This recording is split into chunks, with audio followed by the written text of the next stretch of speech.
Wabarakatuh. Halo, selamat siang. Siang. Ini waktu Indonesia. Selamat siang, jumpa lagi di channel saya, Ade Kartika Sari. Oke, teman-teman, kali ini di video ini kita lagi mau sharing-sharing pengalaman teman-teman tentang ujian-ujian SKB nantinya. Nah, di sini sudah ada apa ya, narasumber atau apa ya? Di sini sudah ada teman-teman yang mau sharing nih bagaimana pengalaman SKB mereka pada saat kemarin ujian. Yang pertama mungkin ada Fatia Adiba. Saya seringnya manggil dengan Kak Diba. Halo Kak. Halo, Ada Devi Yulia Rahmi. Halo Dev. Halo. Saya sering panggil nama dengan Devi aja ya. Ini perempuan-perempuan hebat ini adalah seperjuangan sewaktu di Jogja. Ya. Sekarang sudah hebat semua ya. Amin. Alhamdulillah. Ada yang jadi momi. Alhamdulillah. Yang satunya Devi menyusul. Amin. Mungkin untuk lebih bagusnya perkenalan sendiri kali ya. Saya serahkan dulu kepada Kak Diba. Oke, baik. Kak Diba, silakan. Terima kasih. Halo penontonnya Ade Kartika Sari. Nama saya Fatia Adiba. Sekarang itu jadi pengajar atau dosen PNS di Universitas Negeri Makassar. Angkatan PNS-nya, ya saya mendaftar PNS itu tahun 2018. Namun terima NIP-nya itu 2019. Asik. Dan saya itu peralihan dari Kemenristek-Dikti ke Kemendikbud. Jadi, sekarang Kemendikbud ya Kak? Ya, Kemendikbud-Dikti. Tapi tetap ya Dikti. Awalnya yang sebelumnya dari Kemenristek ke Kemendikbud. Gitu. Siap. Ya, cukup sekian. Ini Kak Diba mungkin dari jurusan mana Kak? Oh iya, saya mengajar di Fakultas Teknik, jurusan Teknik Informatika dan Komputer. Oh, dari teknik ya? Yes, betul. Oke. Sekarang ibu dari satu anak ya Kak? Ya, betul. Selama waktu ini hikmah pandemi. Iya sih, alhamdulillah. Hikmah pandemi akhirnya dikasih amanah satu anak. Alhamdulillah. Maaf ya Kak, sudah mengganggu weekendnya bersama keluarga. Oh, tidak masalah. Selama bermanfaat untuk orang banyak. Amin. Harapannya begitu Kak. Ya. Oke, selanjutnya saya serahkan kepada Devi. Saya panggil Devi aja ya. Mau panggil kakak, mungkin saya lebih tua atau gimana ya Dev? Atau seangkatan Dev? Oke, baik. Terima kasih Ade. Oke, baik teman-teman semuanya, para penontonnya Ade Kartika Sari Channel ya. Oke, perkenalkan nama saya Devi Yulia Rahmi. Saya dulu temannya Ade waktu kita kuliah bareng di Jogja. Kita satu kontrakan, bahkan kita satu kamar. Asik, iya satu kontrakan ya Dev. Ya benar, satu kontrakan bahkan. Oke, baik teman-teman semua, saya mengajar di Universitas Andalas di jurusan Manajemen Fakultas Ekonomi, dan kalau untuk CPNS-nya sendiri itu di tahun 2018. Nah, di 2018 sama-sama Kak Diba ya? Kita masih Kemenristek waktu itu. Kalau Kak Diba kan udah peralihan. Kak Diba 2019 bukan ya? Begitu. 2018 sama. Oh, sama, benar-benar sama. Sama. Jadi mendaftarnya itu membuat surat pengajuannya itu masih di Kemenristek. Namun pada saat NIP-nya keluar dari Kemendikbud. Oh iya, benar-benar. Bisa juga seperti itu. NIP-nya itu bulan tahun 2019. Oke, deh. Ya, seangkatan berarti ya. Seangkatan. Kalau yang kemarin saya wawancara angkatan COVID, kalau sekarang sebelum angkatan COVID. Iya, benar. Oke teman-teman, mungkin cukup perkenalannya ya. Mungkin kita langsung saja ke sharing-sharingnya. Berhubung juga ini waktu weekend, teman-teman juga butuh waktu bersama keluarga. Oke. Tidak ada masalah sih. Oke, untuk yang pertama untuk Kak Diba mungkin Kak Diba bisa sharing-sharing dulu. Yang pertama, apa sih Kak perbedaannya mungkin yang tes yang sekarang sama tes yang kemarin gitu? Oke, baik. Mungkin saya garis bawahi ya, karena dulu kan pelaksananya ada Kemenristek. Nah, sekarang itu lebih ke Kemendikbud. Pasti tesnya berbeda ya. Kalau waktu di Kemenristek itu bahasa Inggrisnya itu sudah menyatu pada saat kita melakukan micro teaching atau praktek mengajar. Mungkin kalau di sini sudah berbeda-beda lagi pada saat di SKB-nya, CAT-nya. Itu saya baca-baca kemarin, itu format tesnya itu sudah banyak unsur-unsurnya. Nah, kalau kemarin itu cuman rasanya itu tidak terlalu sulit atau bagaimana ya, karena semuanya sudah kayak masuk dalam form penilaian pada saat SKB. Baik itu wawancara, kemudian SKB sesuai dengan kemampuan kita, ilmu kita, kompetensi bidang ya. Nah, kompetensi sesuai bidang kita, dan yang terakhir adalah mengajar. Nah, cuman mungkin ini saya mau kasih saran langsung ya kali ya, sharing apa sih pengalaman kemarin. Jadi waktu teman bertanya ini gimana kalau misalnya pada saat praktik mengajar yang 2019, kemudian saya cuma berikan saran bahwa Kak, mungkin kita bahas satu-satu kali. Oh ya, kan ini ada beberapa kan, nanti kita bahas poin-poin. biar lebih terarah begitu. Oke, siap. Jadi mungkin Devi ada tambahan dari Kak Diba, mungkin? Devi mungkin ada tambahan dari Kak Diba? Halo, Oke, sorry. Kayaknya ngelek ya barusan. Iya, ngelek. Oke, baik. Baik, mungkin tambahan ya dari apa yang sudah disampaikan oleh Kak Adiba tadi, juga memang karena kita di tahun yang sama, maksudnya masuknya itu tahun 2018, peralihan ke Kemendikbud, maka pasti poin-poinnya itu akan berbeda. Nah, kalau seingat saya dulu ketika kita itu di tahun 2018, untuk SKB-nya itu sendiri kita dibagi 4. Yang pertama itu ada tes SKB-nya, tes bidangnya itu. Kemudian yang kedua nanti kita ada micro teaching-nya, kemudian nanti ada wawancara dan ada tes kesehatan. Nah, itu untuk SKB-nya. Tapi kalau saya lihat yang saat ini tuh ya seperti yang disampaikan oleh Kak Adiba itu lumayan banyak juga ya, ada etika, ada psikologi juga, ada bahasa Inggris, kemudian ada micro teaching dan juga wawancara. Tapi bisa untuk berarti wawancara ya dan micro teaching itu sama. Tapi tetap wawancara dan micro teaching itu ada di maupun di 2018 ataupun 2019 ke atas. Nah, itu sih perbedaannya. Oke, berarti mungkin baiknya kita fokus ke micro teaching-nya sama praktek mengajarnya saja, Kak Di. Mungkin begitu ya? Oke. Ya, benar. Wawancaranya juga mungkin kali ya. Iya. Oke, Kak, selanjutnya kita masuk ke sharing-sharing wawancara dulu kali. Untuk wawancara mungkin Devi pertama mau sharing-sharing bagaimana sih wawancaranya kemarin, pengalamannya, persiapannya, atau pas pelaksanaannya seperti apa. Silakan, Dev. Oke, baik Ade. Mengenai wawancara, nah waktu itu kita ada 2 hari ya. 2 hari itu satu untuk hari pertama itu untuk tes bidang.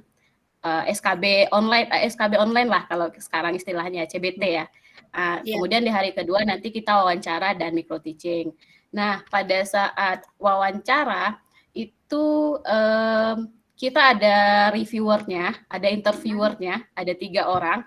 Nah, 3 orang ini adalah para petinggi fakultas gitu. Mungkin mulai dari dekan, wakil dekan, kemudian ketua jurusan. Nah, bapak-bapak dan ibu-ibu itulah yang mewawancarai kita pada saat itu. Nah, untuk pertanyaannya sendiri itu sebenarnya yang pertama itu lebih kepada kesiapan kita nanti untuk S3. Nah, itu mulai ditanyakan gitu ya untuk S3. Mulai ditanyakan ya persiapan S3, padahal baru S3. mau masuk. Baru mau masuk udah ditanya S3 kan. Iya. Jadi ditanya S3, sanggup nggak nanti S3-nya bagaimana, di mana mau S3. Jadi sampai ke sana pertanyaan bapak-bapak ibu itu. Dan apalagi kita perempuan ya, pasti nanti akan menjadi ibu, menjadi istri. Nah, itu juga jadi pertanyaan juga bagi mereka bagaimana nanti membagi waktu antara S3, kemudian mengajar, kemudian dengan mengurus anak dan suami. Nah, itu perbedaannya dilemanya perempuan gitu. Dilemanya perempuannya itu kan. Nah, itu kita dipaksa jawab gitu. Sementara pada saat itu kita belum berada di posisi itu gitu kan. Iya, betul. Sama lah kayak LPDP gitu kan. Ya, itu kemudian itu pertanyaan yang pertama berkaitan dengan kesiapan S3. Pertanyaan kedua adalah pengalaman kita ketika di S2 dulu ngapain sih gitu. Kita dulu S2 apakah belajar aja, apakah ada publikasi atau menulis apa segala macam. Nah, itu pertanyaan kedua. Itu aja sih. Waktu itu waktunya cuma sekitar 15 sampai 15 20 menit. menit. Iya benar. 15 menit ya, 15 menit 15 sampai ya 20 waktu menit. itu.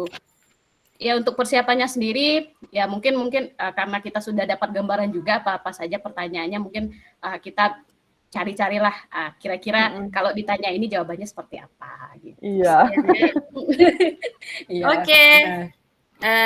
Sharing yang mantap Dev untuk teman-teman yang lagi nonton ini, semoga ini sharingnya bermanfaat. Ini baru di bagian wawancara sudah ada ini sharing-sharing sudah mantap banget Dev. Nanti selanjutnya nonton terus teman-teman ya, kita akan lihat nanti tips-tipsnya dari kedua narasumber kita yang hebat-hebat ini. Amin.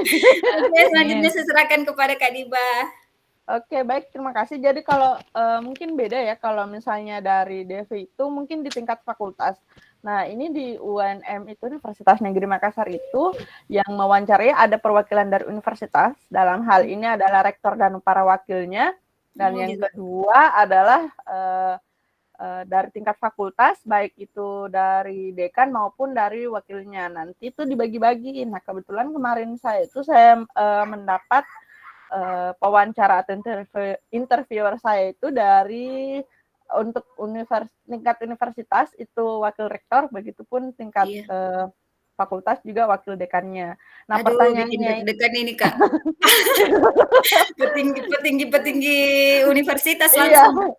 Jadi waktu itu ya saya cuma mempersiapkan apa sih tujuan dari perguruan tinggi itu. Ya itu harus ditahu karena harus tahu juga berarti background-nya ini ya. Iya benar. Jadi mungkin universitas. Saya sarankan ke teman-teman apalagi yang ingin menjadi dosen atau pengajar itu ya sama halnya kalau kita ingin masuk di rumahnya orang ya kita harus tahu dulu siapa orang di dalamnya kan ya. Jadi dalam hal ini misalnya bukan orangnya tapi tujuan dari perguruan tinggi ini seperti apa. Kemudian setelah itu, tapi apa yang saya persiapkan itu mungkin ya beruntungnya tidak ditanyakan. Tapi ada juga beberapa teman yang ditanyakan seperti itu. Harus prepare ya Kak, karena mungkin pengujiannya akan berbeda-beda ya. Karena kayak Devi tadi ada yang dari fakultas, masuk ke Kak Diba, ternyata ada yang dari universitas juga.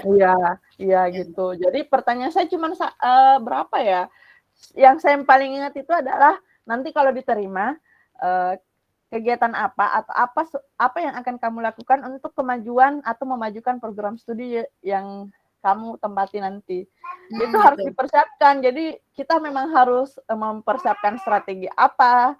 Jadi tidak hanya sebagai pengajar tapi kita juga harus berperan di dalam bagaimana memajukan perguruan tinggi ini. Iya betul. Nah, ini ya selain harus mantap betul. Kita harus visioner begitu. Iya. Bukan hanya untuk kita sendiri tapi tempat baik universitas maupun fakultas yang kita tempati. Bagaimana misi kita ke depan, mau ngapain, bagaimana mengembangkan kampus kita dan terutama memajukan perguruan tinggi kan. Iya, betul. Ya sama yang lainnya itu ya sama dengan Devi terkait penelitian yang sesuai dengan bidang kita. Kemudian rencana studi lanjut ya seperti itu. Rencana S3 juga, juga. Iya. Jadi ada juga bahkan teman saya yang ditanya kalau itu masih single. Ya kebetulan waktu saya diwawancara saya sudah menikah, tapi teman saya yang single itu malah ditanya bagaimana kalau misalnya kamu menikah, kemudian suamimu itu tidak tinggal di sini, apakah kamu akan meninggalkan perguruan tinggi? Nah, itu kan sebenarnya dilema banget ya. Itu sebenarnya adalah pertanyaan yang terkait dengan loyalitas kita. Gitu. Jadi pertanyaan kalau menjebak juga sebenarnya Kak ya. Iya, karena serba salah kan kalau perempuan itu harusnya ikut sama suami. Tapi ngapain saya terima kamu kalau misalnya ujung-ujungnya nanti pada saat kamu meninggalkan ini, mending saya terima yang lain kayak gitu. Jadi ya itu harus jangan terbawa perasaan, tapi betul-betul memang kita ini kayaknya pertanyaan ini loyalitas deh kayaknya nih. Pertanyaan ini kayaknya tadi kepemimpinan deh, bagaimana membangun membuat maju perguruan tinggi kayak gitu-gitu. Berarti kita harus tahu topiknya, indikatornya apa yang mau dia lihat begitu. Iya, jangan sampai terjebak sama pertanyaan. Jangan boleh terjebak perasaan begitu. Jangan merasa. Gitu. Oke, ini Kak, apa lagi namanya? Pada saat wawancara itu pakai bahasa Inggris? Eh, gitu atau ada tidak? sih beberapa yang pakai. Tapi waktu saya itu pun pakai bahasa Inggris itu pada saat praktek mengajar. Mm-mm. Jadi bahasa Inggris itu dipakai pada saat praktek mengajar. Jadi sementara saya menjelaskan, kemudian tim penilai itu langsung memotong sebentar, in English please, langsung Oh ya. menyuruh in English please. Jadi oke, jadi pada saat saya menjelaskan pakai bahasa Indonesia, langsung disuruh menjelaskan pakai bahasa Inggris. Jadi kemampuan bahasa Inggrisnya dilihat dari situ. Harus dilatih juga Gitu. kemampuan bahasa Inggrisnya berarti Kak ya. Iya, gitu. Tapi ada juga yang mempersiapkan presentasinya itu dalam bahasa Inggris. Jadi dalam ada penilaian bahasa Inggris. Kita kan tidak tahu penilaian bahasa Inggrisnya nanti di mana, apakah di wawancara ataukah di micro teaching. Jadi dipersiapkan dia mempersiapkan presentasi micro teachingnya itu atau mengajarnya itu dalam bahasa Inggris. Kalau saya kemarin itu saya cuma menginput ini dalam presentasi saya itu jurnal publikasi. Jadi keterkaitan antara mata kuliah yang saya ajarkan dengan publikasi jurnal itu. Oh, oke. Makasih Kak. Ya. Selanjutnya yang mau saya tanyakan gini, mungkin ke Devi kali. Kan tadi penting publikasi itu atau tulisan itu menjadi poin ya. Nah, bagaimana sih tipsnya untuk yang fresh graduate begitu? Devi mungkin yang baru-baru lulus mungkin mereka pesimis begitu karena saya tidak punya pengalaman kerja, karena saya mungkin tulisanku masih sedikit begitu, padahal itu menjadi poin begitu. Ini poin penilaian, gimana nih Dev strateginya? Ya baik.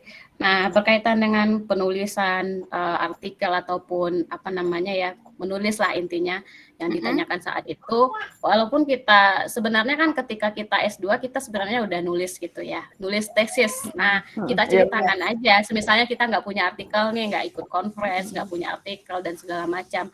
Kemudian kita ceritakan aja bahwa penelitian kita waktu ini tentang itu dan ini. Pokoknya adalah kita pernah menulis tentang tesis kita yang kemudian berikan dampak tesis itu terhadap siapa gitu, misalnya terhadap pemerintah kah atau objek yang sedang kita teliti. Nah itu sih kalau misalkan kita tidak benar-benar tidak punya tulisan sama sekali itu publikasi. Kemudian juga saya ingat tadi Ade bilang mengenai pengalaman mengajar sebelumnya, itu sempat juga ditanyakan. Oh iya, jadi selama ini kegiatannya apa gitu, pernah mengajar atau tidak kata dia kan. Waktu itu ya ditanyakan juga, tapi waktu itu karena kita belum punya pengalaman mengajar sama sekali ya kita jujur aja ya saya belum pernah punya pengalaman mengajar kecuali jadi orang asisten. Fresh graduate ini juga ya yang lulus, asik orang hebat-hebat ini. Ya benar. Nah gitu waktu itu, jadi dia berarti belum punya pengalaman mengajar sama sekali ya. Iya, tapi selama kuliah kita sering presentasi gitu kan, sering mempresentasikan mata kuliah kita. Nah di sana kan sebenarnya kemampuan komunikasi kita juga dinilai sama dia. Sudah diasah ya? Sudah dilatih. Sudah diasah gitu, sudah dilatih. Ya betul.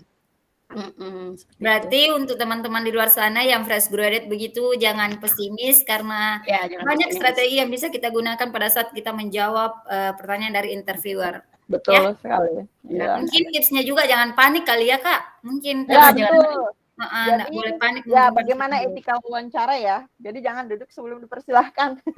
Oh iya benar. Atau kalau misalnya interviewernya diam, tanya boleh duduk Pak. Oke silakan, baru kita duduk. Ya itu kan sebenarnya masuk penilaian etika juga sebenarnya itu. Etika kesopanan juga menjadi penilaian ya. Benar itu juga. Oke, makasih Dev. Selanjutnya ke Kak Diba. Kak, bagaimana sih tipsnya jika misalnya nih ada pertanyaan yang mungkin diberikan sama interviewer, kemudian tapi kita enggak tahu jawabannya, kira-kira mau jawab apa ini? Apakah boleh terdiam begitu saja? Kira-kira harus ngomong begitu? Apa ya? Apa ya kira-kira pertanyaannya?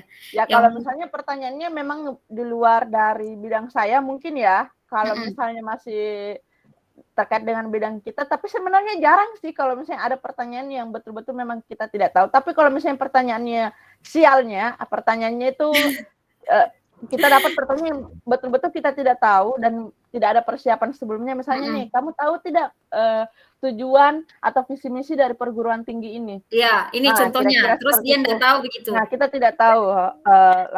kita jawab saja, mohon maaf Pak, saya belum sempat memahami dan menghafal tujuan secara spesifik. Namun yang saya tahu perguruan tinggi itu pasti ada terkait dengan tridharma perguruan tinggi, pengabdian, pengajaran, pasti di mana-mana ada pengabdian, pengajaran, penelitian, itu saja. Gitu. Jadi ya yang penting kita menjawab Kak ya. Jangan diam gitu. Setidaknya ada respon karena itu ya gimana lah posisi kita kalau misalnya kita bertanya tapi tidak ada respon dari orang yang kita tanyai, pasti agak kesel kan ya. Nah ya betul. Menurunkan ini, jadi setidaknya menjawab meskipun sebenarnya tidak menjawab, memberikan jawaban yang sesuai dengan apa yang diminta, tapi sedikit jawabannya kita memberikan respon. Ya. Oke teman-teman, betul-betul ini trik lagi teman-teman. Kalau misalnya teman-teman ditanya sama interviewer, apapun itu, kalau misalnya teman-teman tidak bisa menjawab dengan benar, setidaknya jawab saja. Sesuai pengetahuan teman-teman. Sambungkan saja begitu, supaya mereka juga melihat bahwa oh ini dia ada effortnya begitu. Iya betul. Jadi bagian dari performa pada saat wawancara juga Kak ya, ya Dev ya. Benar. Oke, mungkin yang terakhir di poin wawancara, apa sih tantangannya Dev yang ditemukan pada saat ujian mungkin atau pada saat persiapan? Ada enggak kira-kira tantangan yang mungkin agak berat begitu atau apakah? Ya, berkaitan dengan tantangan ya. Nangis Dede. Berkaitan dengan tantangan ketika mau wawancara itu sebenarnya banyak tantangan, tapi kita sudah antisipasi apa sih yang akan kita lakukan untuk menghadapi tantangan-tantangan tersebut. Yang pertama tadi pertanyaan-pertanyaan yang tidak diprediksi itu loh. Kita tidak tahu bahwa itu akan ditanyakan tiba-tiba nyampe pertanyaannya ke kita gitu. Nah, tapi caranya adalah ya seperti yang disampaikan oleh Kak Adiba tadi, kita bisa mencari, jangan diam gitu. Kita carilah kira-kira apa sih ngarahnya pertanyaan ini kemana, kemudian kita jawab gitu. Nah, itu sih tantangan yang pertama. Kemudian tantangan yang kedua itu juga kita tidak tahu siapa yang menginterview kita ya. Sebelum kita masuk ke ruangan itu kita nggak tahu karakternya seperti apa. Tidak tahu karakternya seperti apa gitu. Kecuali kalau misalnya dulu kan di Universitas Andalas saya kuliahnya di sana S1 dulu. Oh ternyata yang mewawancari Pak Dekan gitu kan. Oh kita sudah kenal sedikit lah bagaimana Pak Dekan ini. Nah itu aja sih tantangannya, itu pertanyaan yang tidak diprediksi, kemudian kita tidak tahu diprediksi. Unpredictable lah pertanyaannya itu. Seperti saya sempat ditanyakan seperti ini waktu itu. Ini agak lucu sih sebenarnya pertanyaannya. Jadi gini, nanti kalau semisalnya sama suami nggak dibolehkan S3 gimana? Saya jawab waktu itu, ya saya tolak aja, nggak usah aja nikah sama dia. Kamu jangan nolak orang sembarangan. Jawaban yang excellent Dev. Membuktikan loyalitas ya Dev. Sebenarnya kan itu membuktikan loyalitas, tapi kadang juga loyalitas kita itu harus maksudnya itu harus relevan juga, kira-kira betul itu jawabannya gitu. Jadi harus dipikir-pikirkan dulu lah. Kalau kemarin saya kayaknya keceplosan jadi ngomongnya seperti itu. Iya, jangan sampai pertanyaannya menguji ya. Iya, untung lulus. Jangan sampai pertanyaannya menguji ya.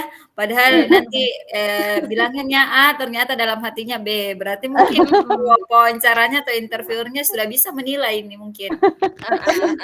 Iya. Devi, enggak usah menikah sama dia. Wow.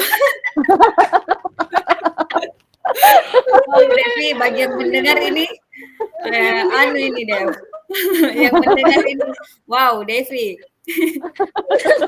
Tapi kayaknya kalau sekarang prinsipnya udah berubah ya, Dev. Iya udah berubah. Nah itu kan dulu asal jawab. Yang penting lolos dari reviewer gitu kan. Tanpa pertimbangan apa-apa gitu kan. Kalau sekarang udah berubah dong.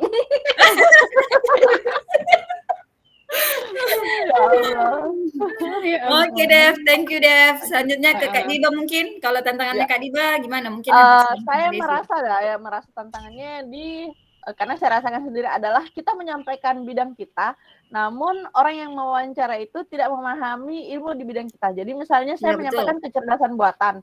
Nah, orang kalau mendengarkan kecerdasan buatan itu mungkin memiliki persepsi yang berbeda.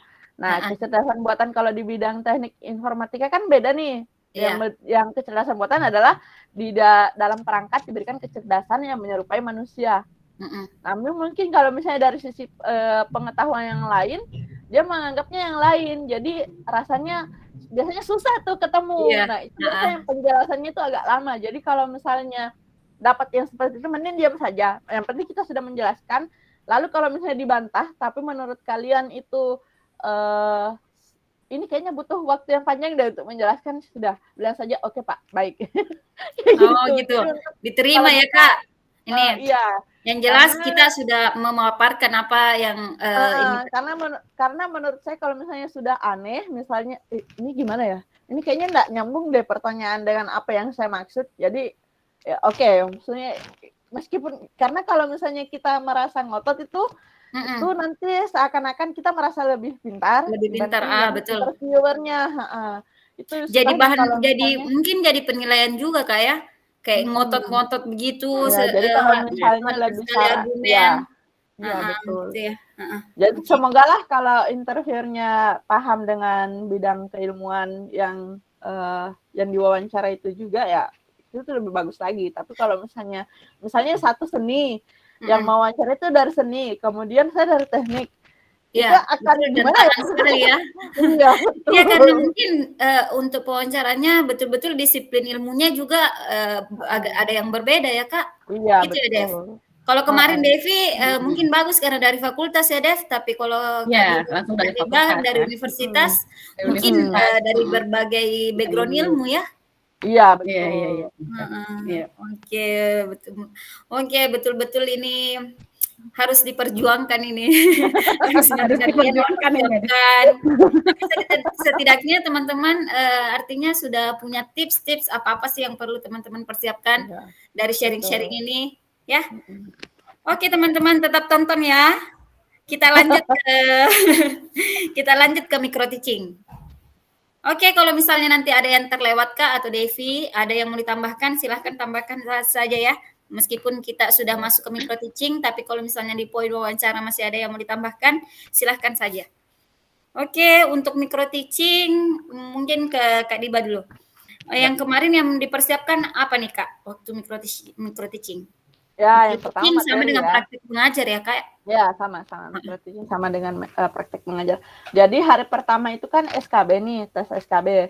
Hari kedua itu wawancara. Nah, hari terakhir baru praktek mengajar. Berarti Kak Diba 3 hari? Ya. Ada yang 3 hari atau ada yang 1 hari juga Kak, atau semuanya 3 hari begitu? Kalau saya dulu itu 3 hari. Jadi sebenarnya adalah persiapan. Jadi praktek mengajar itu jadi kalau waktu saya itu materinya tidak bebas, dipilih.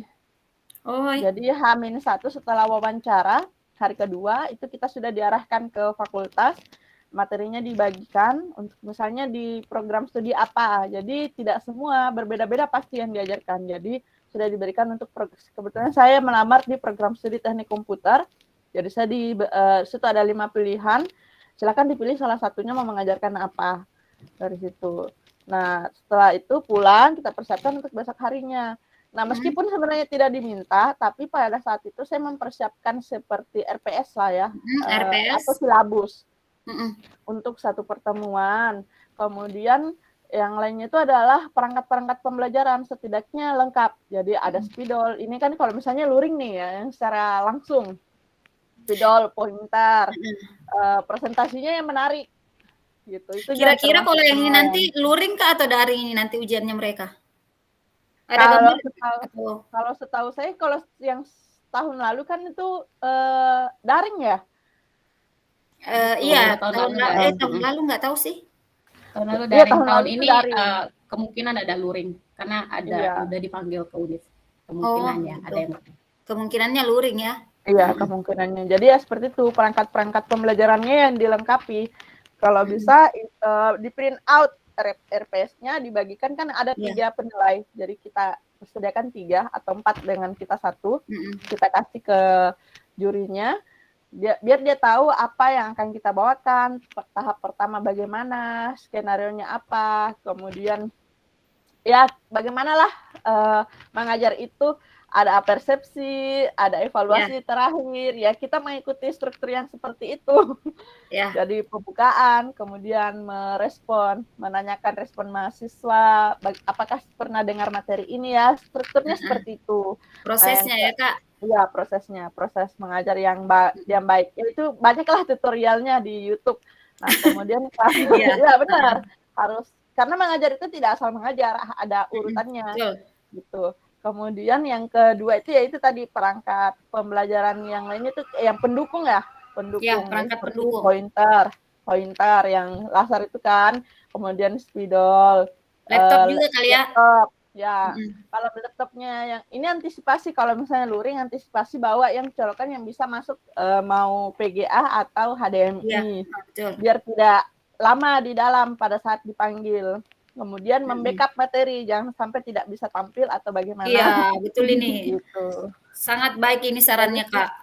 Kita harus backup materinya, jangan sampai pas nanti di sana, pas sudah dipanggil namanya, ternyata filenya hilang. Ya, betul. Atau laptopnya nggak bisa. Jadi iya, pasti akan akan bermasalah psikologisnya.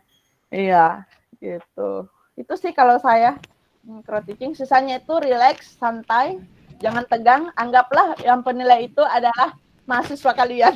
Asik, iya, betul. Itu tipsnya ya. Anggaplah yang di depan kita itu mahasiswa yang mau kita ajar begitu. Jadi kayak santai tanpa ada rasa tegang. Iya, betul. Oke, Kak, makasih banyak. Oke, Dev. Selanjutnya Devi ya. Oke, mengenai persiapan Devi bagaimana? Ya, untuk micro teaching ya. Nah, kalau Kak Adiba waktu itu 3 hari, tapi kalau di tempat Devi itu 2 hari. Jadi SKB di hari pertama, micro teaching dan wawancara itu di hari kedua gabung gitu, bersamaan waktunya. Kemudian ketika micro teaching itu sama lah, kalau untuk teknis persiapan materi dan segala macam ya, walaupun nggak diminta itu RPS kita siapkan karena waktu itu ada katanya ya di mana itu pokoknya di tutorial di mana itu diminta RPS segala macam, tapi itu siapkan dulu untuk satu materi yang akan kita bawakan tersebut atau satu mata kuliah lah gitu. Kemudian mengenai laptop, pointer, bahan itu sama seperti yang disampaikan oleh Kak Adiba, itu dipersiapkan se-prepare mungkin gitu. Jangan sampai di hari H itu kita blank, bahan hilang, pointernya nggak ketemu, apalagi HDMI-nya, kabel HDMI-nya hilang, entah kemana gitu kan, nggak connect. Itu bikin apa kata Ade tadi istilahnya merusak psikologi kita gitu. Iya, nanti lupa semua yang kita tahu ya. Iya, lupa semua yang kita tahu.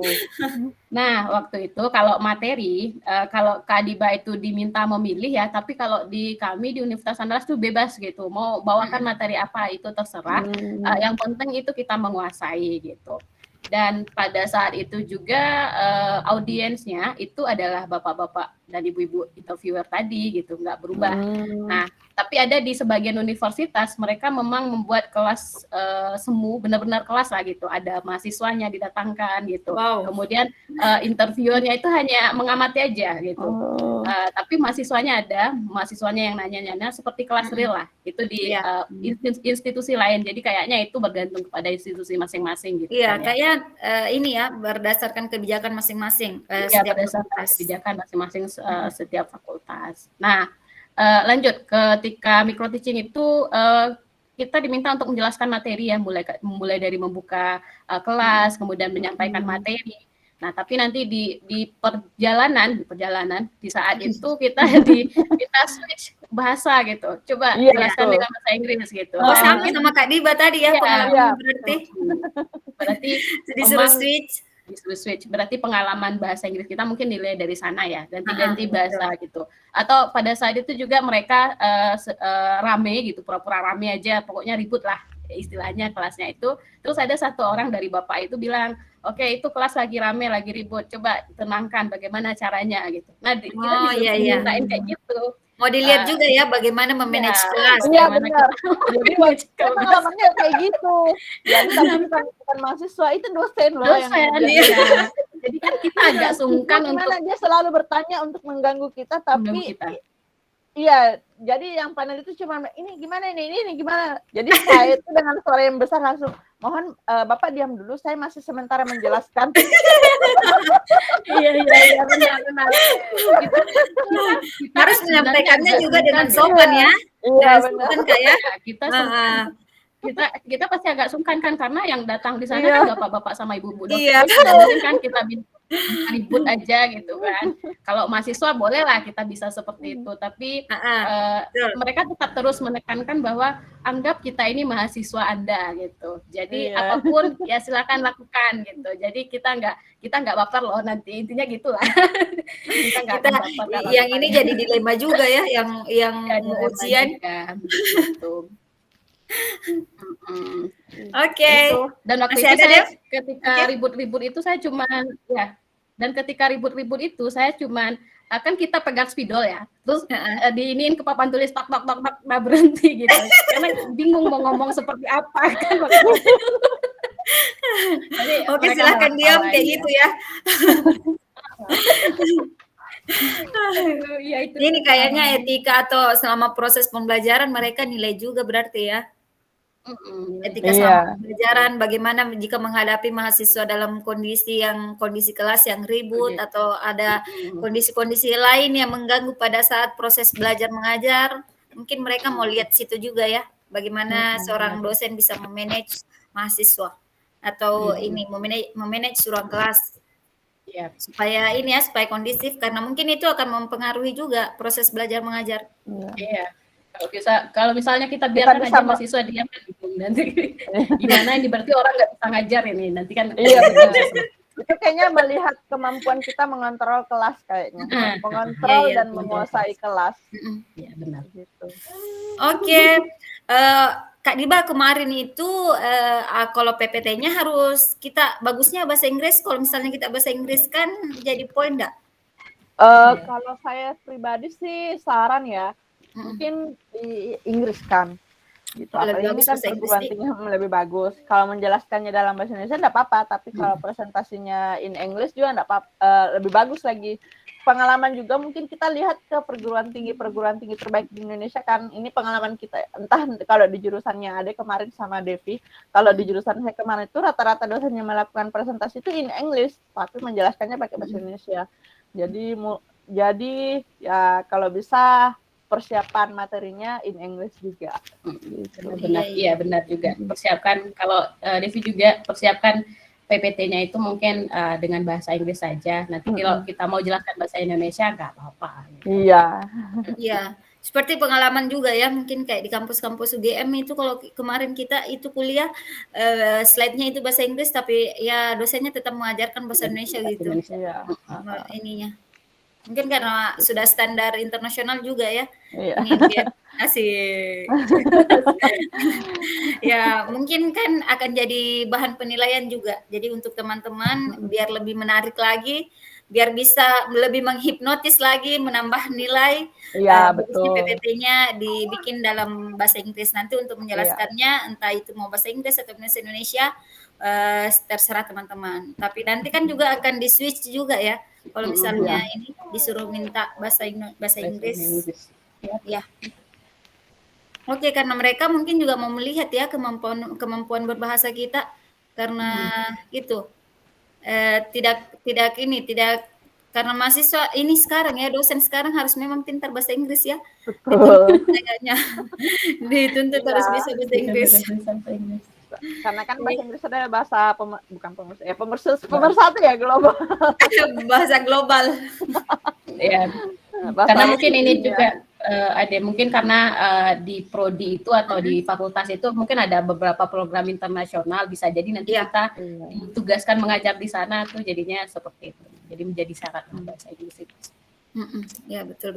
Apalagi mungkin kalau visi atau misinya universitas ada yang berglobal begitu, pastinya ini mungkin sih terkait ini juga penelitian internasional. Ya betul. Ya, semuanya kan in English, tidak ada yang kita harus terjemahkan ke Cina, ke bahasa Jepang, ke bahasa Jerman, nggak ada, semuanya kan in English. Kalau publikasinya. Ini Dev, kemarin kalau wawancara ini bukan wawancara ya, micro teachingnya kemarin itu berapa menit?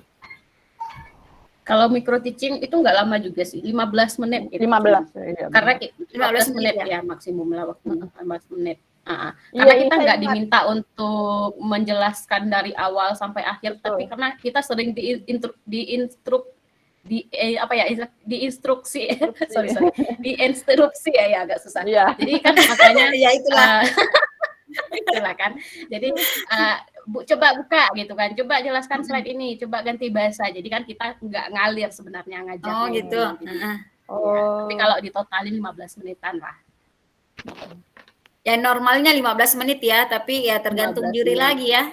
Tergantung juri lagi. Nah, seperti tadi menyinggung juga ada beberapa di universitas lain yang dia mendatangkan mahasiswa beneran loh ke kelasnya itu. Kemudian 3 orang yang reviewer itu cuma mengamati saja, dan itu mereka memang ngajar seperti di kelas, mulai dari membuka sampai dengan menutup. Nanti kalau ada pertanyaan seperti apa. Jadi ya itu kembali lagi tergantung dari kebijakan dari masing-masing institusinya. Iya, betul sekali. Jadi teman-teman penontonnya Ade mungkin dipersiapkan aja skenario-skenario itu gitu ya. Mana sih nanti siapkan banyak skenario itu. Oke, tips yang sangat bagus ini. Makasih banyak tips-tipsnya ini Kak. Sampai mulai dari tadi sampai sekarang banyak sekali tips-tipsnya. Terus semua teman-teman bisa mengikuti begitu sampai akhirnya nanti bisa juga dapat NIP tahun ini insyaallah. Amin. Amin ya rabbal alamin. Mungkin kalau ada tambahan lagi silahkan Kak. Tapi yang terakhir mau saya tanyakan tantangannya lagi begitu. Tantangannya dalam menghadapi persiapannya pada saat micro teaching. Ini mungkin bagian sebelum maksudnya persiapannya ataukah pada saat pelaksanaan micro teaching. Kalau dari saya ya, tantangannya sih itu aja yang kalau misalnya kita sudah terbiasa mungkin mengajar kali ya, mungkin sudah biasa. Tapi kalau misalnya bagi yang pemula sudah lama tidak mengajar di depan orang-orang, cuma mengajar di depan teman sebayanya itu menjadi tantangan. Jadi ya inhale exhale saja. Menghipnotis diri bahwa ini di depan saya ini adalah siswa ya. Itu sih kemarin yang menjadi tantangan itu pasti deg-degan kan mengajar di depan para profesor, apalagi depan para petinggi nih. Iya benar, kita tahu bahwa pengalaman mengajar mereka lebih ini, apalagi kan UNM itu kan alumni, saya juga alumni dari situ S1, dan saya tahu itu di depan sini dosen-dosen saya semua. Jadi ya mengalir sajalah. Iya. Gitu. Mungkin psikologisnya juga harus diperbaiki sebelum ujian Kak ya. Sebelumnya. Kesehatannya juga jangan ada tekanan. Ya, jangan ada tekanan sih intinya. Anggap rileks saja ya. Ya, anggap aja seperti ya. Dari Devi mungkin. Dari Devi. Ya, kalau segi tantangan ya mungkin itu sih tadi. Kita fresh graduate nggak pernah mengajar sebelumnya. Kita mungkin bisa belajar bagaimana sih cara mengajar yang baik itu. Kita belajar dari mana? Dari YouTube atau dari banyak video-video tutorial seperti itu. Nah, setelah itu dipersiapkan juga anggap ini memang sesuatu yang sudah pernah kita lakukan gitu. Sugesti aja diri kita, oke saya bisa gitu. Itu sangat bermanfaat itu sangat bermanfaat sekali. Pun kita kan juga sudah pernah presentasi di kelas waktu ketika kita sekolah kita sering presentasi. Nah jadi anggap aja ini semacam presentasi, tapi kita di hadapan mahasiswa atau dosen-dosen kita gitu. Memang agak deg-degan sih, pastilah siapa yang nggak deg-degan gitu. Iya, grogi apa gimana. Tapi kembali lagi. Manage diri kita supaya kita itu bisa bersikap tenang gitu, jangan berasa busuk, jangan ya itulah intinya. Ya harus relax gitu. Yang penting berarti ini ya tips-tipsnya pada saat kita persiapannya untuk wawancara atau pada saat pelaksanaan ini untuk bagian micro teachingnya, yang penting kita harus relax. Bagaimana kita memanage diri kita, ini di luar dari yang perlu kita persiapkan yang alat-alat pendukung tadi ya. Untuk bagaimana prosesnya pada saat kita wawancara ya, kita harus sugesti diri bahwa insya Allah kita bisa begitu. Ya, insya Allah kita bisa. Oke, mungkin sudah cukup mungkin, Dik. Kalau misalnya ada Mungkin tambahan satu lagi sebelum tambahan ditutup. ya, Ade. Silakan, Dev. Halo, Oke. Dev. Ini ketika ya halo. Oke, Silakan. selesai. Oke ya.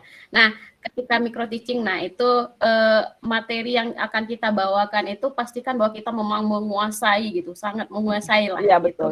Jadi carilah yang topik spesifik yang memang benar-benar kita kuasai gitu. Bolehlah tidak harus umum, spesifik ke subjek tertentu atau sub materi tertentu, tapi itu kita kuasai karena ketika kita itu sudah bisa menghandle topik, maka kita hanya akan mengendalikan situasi pada saat itu. Jadi Iya, kita nggak betul. mikir lagi, ini topiknya apa sih, ininya apa sih. Gitu. Iya, betul. Iya. Jadi Sangat betul sekali. berkurang juga lah beban kita sedikit. Iya, iya. Benar-benar. Berarti nggak perlu yang wow-wow sekali ininya, jangan yang presentasinya, Yang di topiknya aja. ini Aku dan kemarin itu sebagainya. yang Iya betul. Jadi Ya kemarin itu takutnya nggak tahu materinya ya, Kak. jadi yang aku jadikan materi itu ya salah satu metode tesisku. Jadi itu Ya, tidak yang perlu penting yang saya dikuasai dalami ya. lagi. Betul. Nah ini mungkin kira-kira selama 15 menit kira-kira berapa slide sih? Kalau ininya siapa yang menjawab, entah Devi atau Kak Diba? Serah. Kira-kira berapa slide sih kemungkinan yang perlu dibuat? Kalau slide waktu itu mungkin ada sekitar 15 slide ya. 15 ya? 15, tapi kita kan nggak present semuanya juga gitu. 15-an dan poin-poinnya aja. Tapi 15 itu berarti diperkirakan untuk 15 menit bisa selesai ya lah. Bisa selesai lah. Bisa selesai ya Dev dalam waktu 15 menit itu untuk 15 slide bisa ya? Bisa. Jadi itu juga ya yang perlu diperhitungkan juga. Jangan sampai membuat slide-nya dibuat sampai 20 slide, 30 slide. Padahal jadi latihan dulu juga kita harus perhatikan. Cuma 15 menit. Latihan dulu sih kalau menurut ya, yang perlu juga harus kita latihan juga. Mungkin perlu latihan misalnya sebelum pelaksanaan di depan teman-teman atau di depan siapakah begitu. Itu kalau misalnya nggak ada kesempatan, ya kalau misalnya kalau saya sih kan itu pasti nggak ada waktu nih untuk misalnya latihan di depan teman-teman. Tapi menurut saya latihan di sini adalah presentasi yang sudah kita buat, kita selesaikan dengan waktu. Jadi pada saat melakukan presentasi, waktunya juga jalan. Saya sebenarnya terlalu panjang, saya harus kurangi. Di timer ya? Dikasih timer. Kita praktek sendiri dan dibuat timernya supaya kita bisa memprediksi apakah ini cukup waktunya atau tidak ya. Betul. Gini, yang terakhir mungkin diskusi kemarin tanya jawabnya bagaimana Kak? Gambarannya kemarin tanya jawabnya. Tanya jawab pada saat micro teaching. Iya. Ya dijawab saja. Kalau misalnya ada siswa yang bertanya ya kita jawab. Makanya tadi sarannya Devi itu betul sekali. Jadi persiapkan materi yang betul-betul kita kuasai. Jadi pada saat ada pertanyaan yang terkait dengan apa yang kita presentasikan itu akan sangat mudah. Jadi tidak menurunkan nilai presentasi kita. Ya. Seperti itu. Oke, mungkin itu saja kali ya.